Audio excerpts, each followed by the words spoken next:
नमस्कार दोस्तों, हमारे YouTube चैनल बुक्स प्ले में आपका स्वागत है। आज हम बात करेंगे रॉबर्ट ग्रीन की लिखी किताब the laws of human nature की। यह न्यूयॉर्क टाइम्स की बेस्ट सेलर बुक्स में से एक है। रॉबर्ट ग्रीन 5 अंतर्राष्ट्रीय बेस्ट सेलर किताबों के लेखक हैं। रॉबर्ट ग्रीन द्वारा लिखी the laws of human nature मानव व्यवहार का एक शानदार खोज है, जो हमारे कार्यों और एक दूसरे पर प्रभाव को आकार देने वाली छिपी हुई शक्तियों को प्रकट करता है। यह किताब स्वयं को और दूसरों को समझने के लिए एक ज्ञानवर्धक मार्गदर्शिका है और यह आपको गहरे संबंध बनाने और व्यक्तिगत विकास प्राप्त करने के लिए सशक्त बनाती है। दोस्तों, ये वीडियो का चौथा पार्ट है। इस वीडियो के बाकी सभी पार्ट्स का लिंक नीचे डिस्क्रिप्शन में दे दिया हूँ। इस वीडियो को देखने के बाद आप बाकी पार्ट्स को ज़रूर देखें। तो चलिए शुरू करते हैं। नियम 11, नो योर लिमिट्स। अपनी हदों को पहचानें। द लॉ ऑफ ग्रैंडियोसिटी, भव्यता का नियम। दोस्तों, लेखक कहते हैं कि इंसानों में बहुत सी चीज़ों के बारे में सोचने की आदत होती है। इसमें हमारी सफलता का लालच भी आता है। हम इंसानों के अंदर खुद के बारे में हमेशा ऊंची राय होती है। हम सभी को दूसरों से श्रेष्ठ महसूस करने की आवश्यकता महसूस होती रहती है, लेकिन जितना अधिक हम सफल होते हैं उतना ही श्रेष्ठ हम महसूस करते हैं, जिससे वास्तविकता यानी रियलिटी से आपका रिश्ता टूट जाता है। यदि हमारे ऐसे विचार असलियत से अलग हो जाते हैं तो हम दिखावटी बन जाते हैं और हम खुद को महान समझने लगते हैं। सच्चाई से दूर होकर हम बिना तर्क के फैसले करते हैं। अक्सर एक छोटी सी सफलता भी लोगों को दिखावे के खतरनाक लेवल पर ले जाती है। हम ओवर कॉन्फिडेंस में आकर समझने लगते हैं कि हमारे पास गोल्डन टच है, जिसकी वजह से हमें सफलता मिल रही है, लेकिन असलियत में हमारी सफलता के पीछे किस्मत की भूमिका को भूल जाते हैं और हम दूसरों की मेहनत को भी श्रेय नहीं देते। यही कारण है कि आपकी सही गलत की समझ खत्म हो जाती है और आपको कामयाबी से हाथ धोना पड़ता है। हमेशा खुद में और दूसरों में दिखावा करने के संकेत को देखें। अपनी योजना की सफलता पर जरूरत से ज़्यादा विश्वास होना, आलोचना होने पर गुस्सा आना, किसी भी तरह की अधिकार को नापसंद करना एक दिखावटी इंसान की पहचान है। दिखावे को जड़ से खत्म करने के लिए रियल होकर सोचें। अपनी सफलता को कभी भी अपनी महानता न समझें।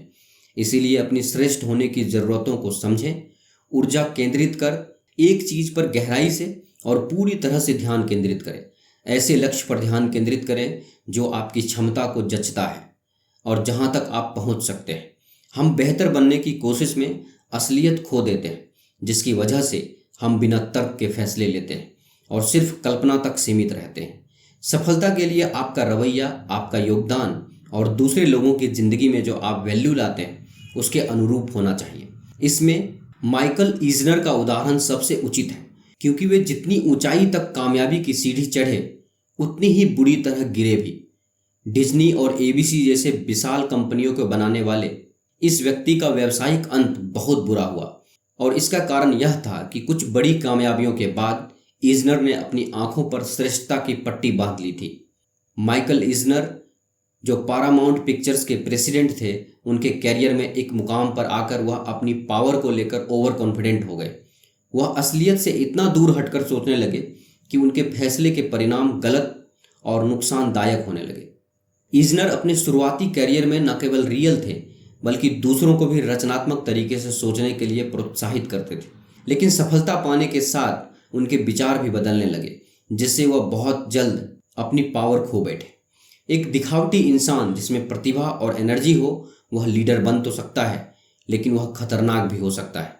दिखावटी लोग कभी भी रियल होकर नहीं सोचते और ऐसा सोचते हैं जैसे महान होना उनकी किस्मत में लिखा है। भव्य बनने की इच्छा एक ऐसी एनर्जी है जो हम सभी में होती है। यह हमारे पास जो है उससे अधिक पाने के लिए और अपनी पहचान बनाने के लिए हमें प्रोत्साहित करती है। समस्या भव्यता की एनर्जी में नहीं है, हम इसे जिस तरह से यूज करते हैं उसमें है। इस एनर्जी का इस्तेमाल अपनी समस्या को सॉल्व करने और अपनी संबंधों को बेहतर बनाने जैसी चीज़ों में करें, ना कि खुद को दूसरों से ऊंचा दिखाने में। नियम 12, रिकनेक्ट टू द मैस्कुलिन और फेमिनिन विद इन यू। अपने अंदर के पुरुष या महिला के गुणों से जुड़ें। The law of gender rigidity, लिंग कठोरता का नियम। दोस्तों, हम सब में औरत और आदमियों की गुण और खासियतें होती हैं।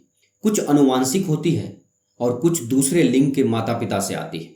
पर समाज में एक पहचान पाने के लिए हम इन खासियतों को बदलते रहते हैं। औरत और आदमी की भूमिका को पहचान कर जो हमसे उम्मीद की जाती है और हम इसकी कीमत चुकाते हैं।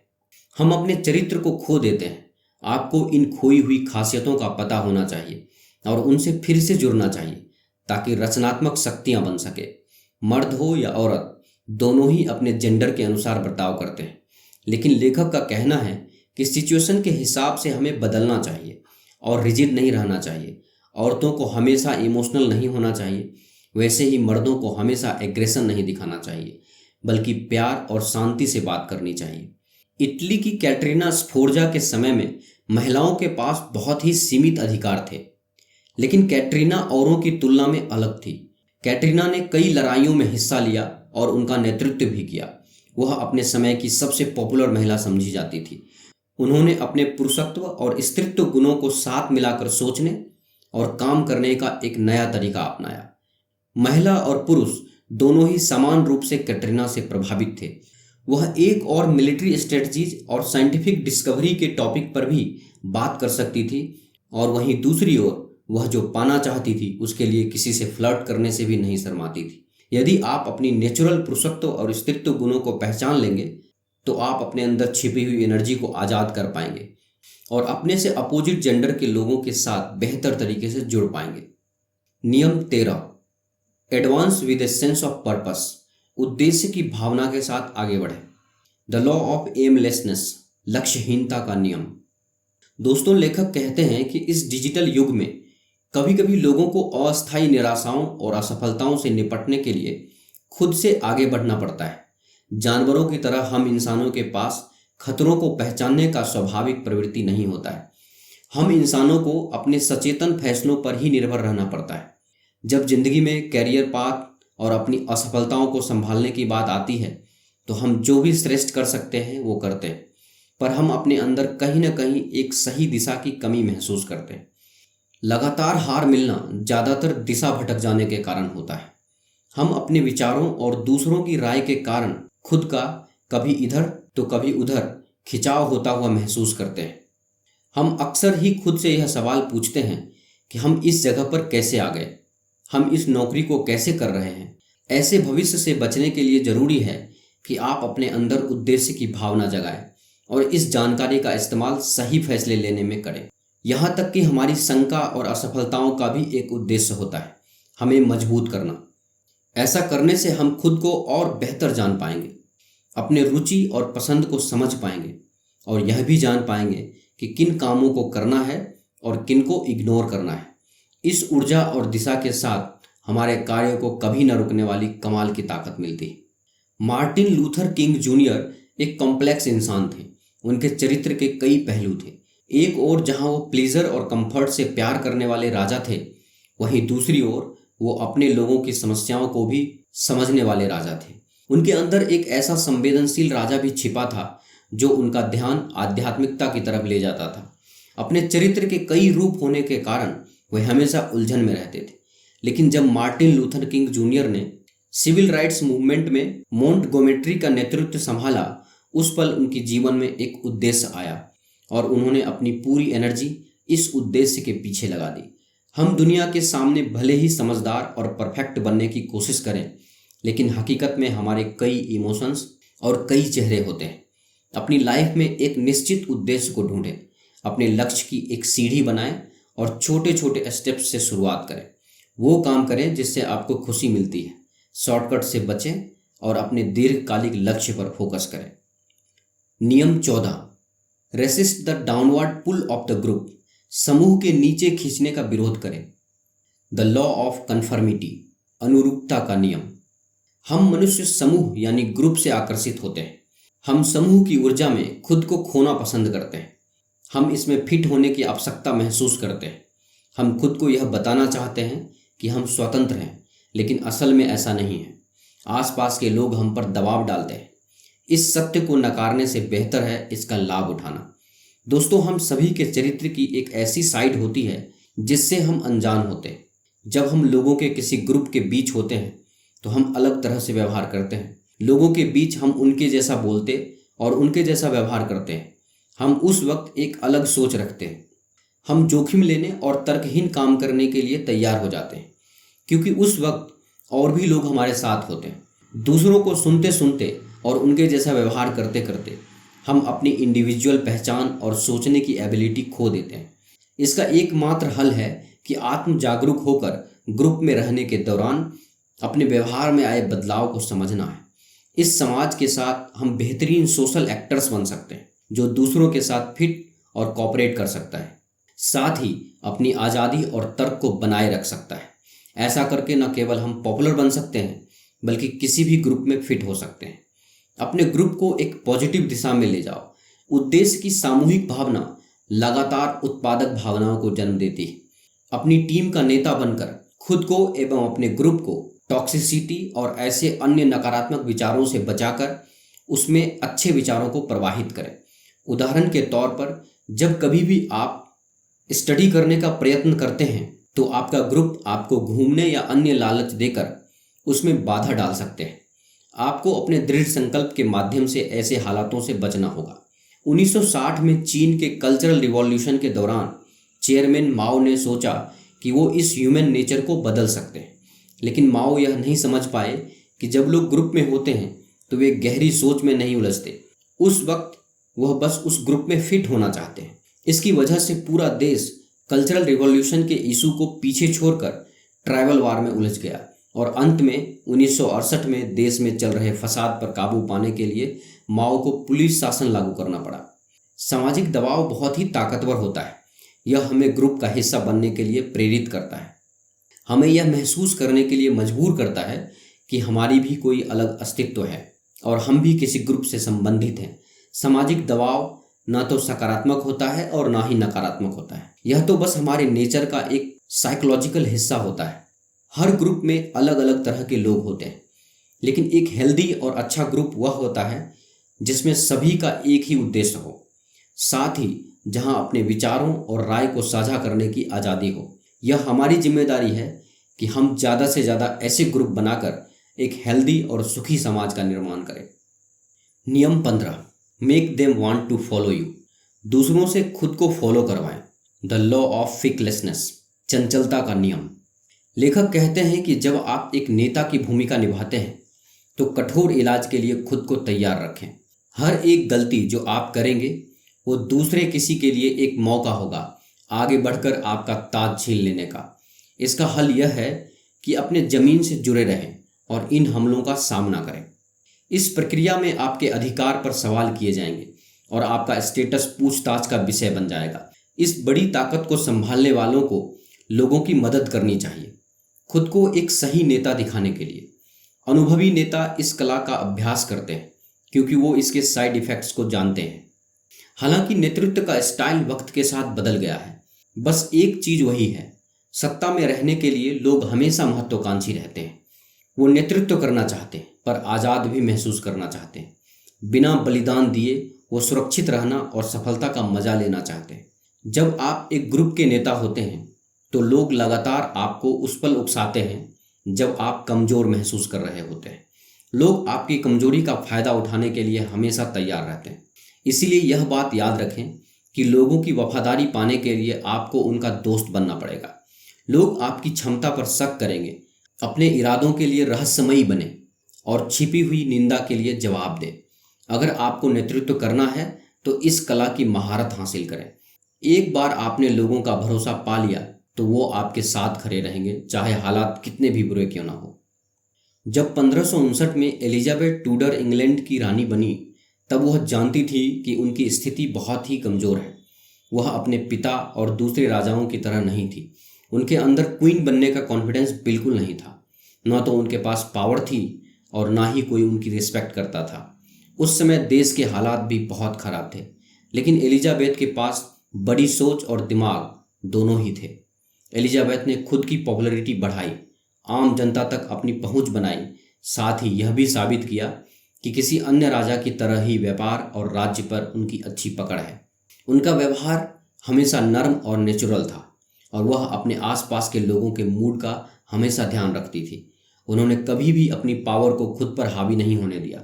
उन्होंने ये ठान लिया था कि वह अपने काम के बलबूते पर अपना नाम बनाएंगी उन्होंने इंग्लैंड को केवल आर्थिक मंदी से ही नहीं निकाला, परंतु उसे एक बेहतर दिशा भी दी। एलिजाबेथ हर काम खुद करने में विश्वास रखती थी। उन्होंने अपने जीवन के अनेक घंटे प्रजा को समर्पित किए, जिससे प्रजा का प्रेम उनके लिए बढ़ता ही रहा। हमें भी इससे सीख लेकर यह समझना चाहिए कि लोगों का एक लीडर की तरफ प्रेम सिर्फ उनके लीडर होने के कारण नहीं, परंतु उनके विशाल व्यक्तित्व के कारण भी होना चाहिए। असल में लोग एक लीडर से प्रेम भी करते हैं और नफरत भी करते हैं। आपको बस एक ऐसी मिसाल बनना है जिसे वह फॉलो करे। एक अच्छे लीडर का काम होता है कि वह दूर की सोच रखकर काम करे और लोगों के साथ अच्छे रिश्ते बनाए, दूसरों की बात को ध्यान से सुने और रिस्पेक्ट पाने के लिए काम करे। हमेशा लेने से ज़्यादा देने के बारे में सोचे और किसी भी माहौल या परिस्थिति में खुद को ढालने को तैयार रहे। नियम 16, see the hostility behind the friendly facet. दोस्ती के पीछे छुपी शत्रुता को पहचानें। द लॉ ऑफ एग्रेशन, आक्रामकता का नियम। आपके आसपास के लोग ऊपर से बहुत ही सभ्य और सुशील लगते हैं, पर इस नकाब के पीछे वो बेहद चिड़चिड़ाहट और आक्रामकता का सामना कर रहे हैं। आपको लोगों की असंतुष्ट आक्रामक इच्छाओं को देखना चाहिए। ऐसे लोगों में दूसरों को प्रभावित करने और पावर हासिल करने की चाहत होती है। अपने भावनाओं में बंधे ऐसे लोग अपने चालाकीपूर्ण तरीकों से लोगों को सरप्राइज करने की कोशिश करते हैं। वहीं ऐसे लोग भी होते हैं जिनकी पावर पाने की इच्छा और बेसब्री दूसरों से ज़्यादा होती है। ऐसे लोग काफ़ी गुस्से वाले होते हैं और अपने फ़ायदे के लिए दूसरों को डराते हैं और किसी भी हद तक जा सकते हैं। हमेशा ऐसे लोगों के व्यवहार को ऑब्जर्व करें। ऐसे लोगों को पहचानें। उनके पास्ट में किए गए व्यवहार उनके आसपास की सभी चीज़ों को कंट्रोल करने की ज़रूरत दर्शाती है कि ऐसे लोग खतरनाक होते हैं। जैसे कि famous business tycoon John D Rockefeller, जो अपनी जगह सुरक्षित करने और किसी भी कंपटीशन या चुनौती को कुचलने के लिए हर संभव कोशिश करते थे। ऐसे लोग दूसरों को कंट्रोल करना चाहते हैं। आप चाहें तो उनके ऐसे व्यवहार और एक्शंस को देखकर उनकी इस पावर को अपने ऊपर हावी होने से रोक सकते हैं। लेखक बुक में कई तरह के गुस्सैल लोगों के बारे में बताया है, जैसे कि क्रॉनिक एग्रेसर।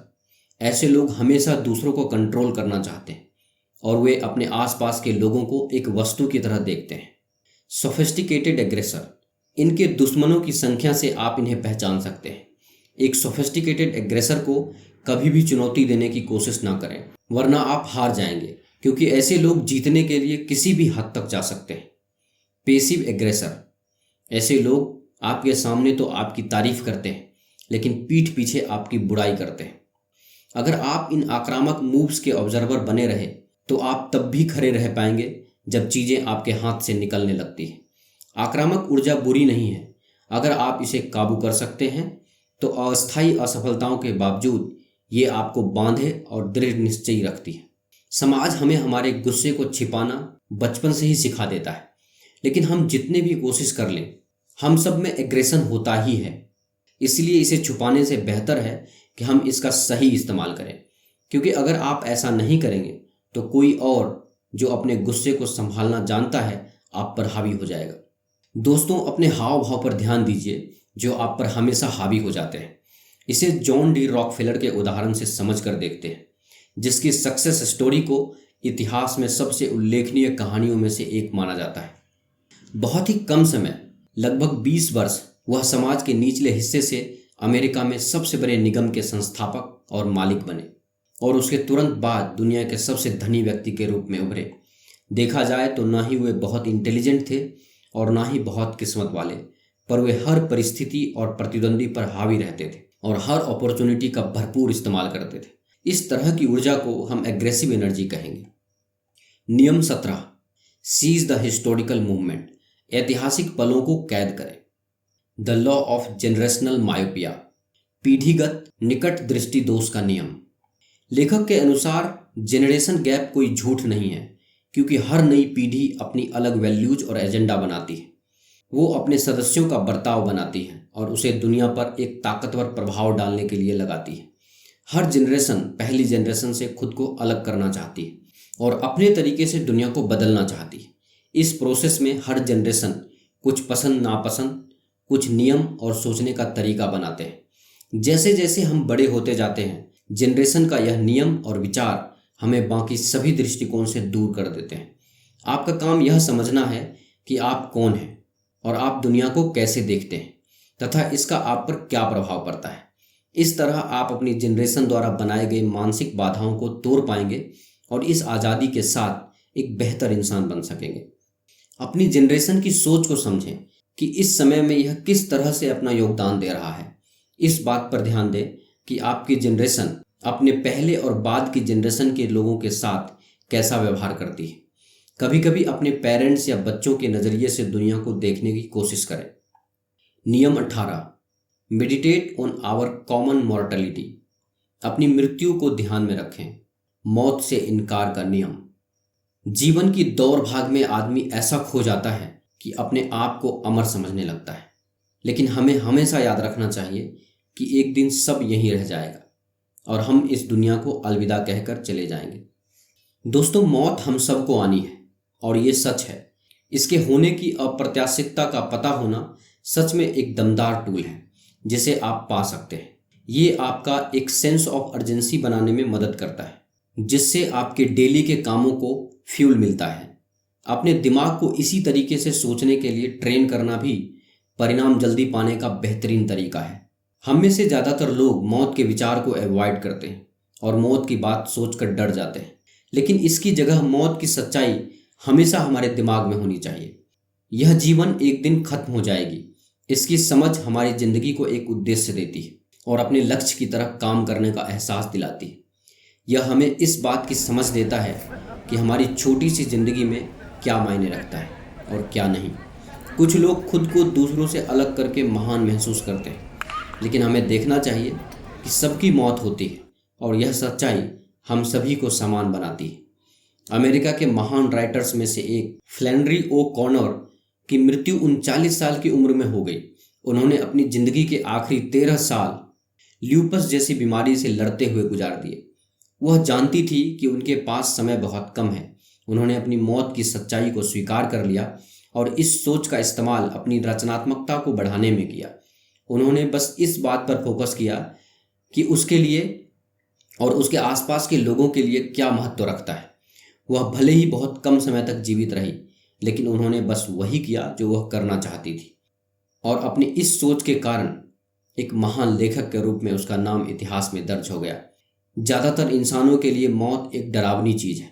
हम केवल मौत से जुड़े दुख और दर्द को देख पाते हैं, लेकिन हमें ज़रूरत है कि हम जीवन की इस सच्चाई को स्वीकार करें और इस अवसर का उपयोग कुछ नया सीखने और खुद को मजबूत बनाने में करें।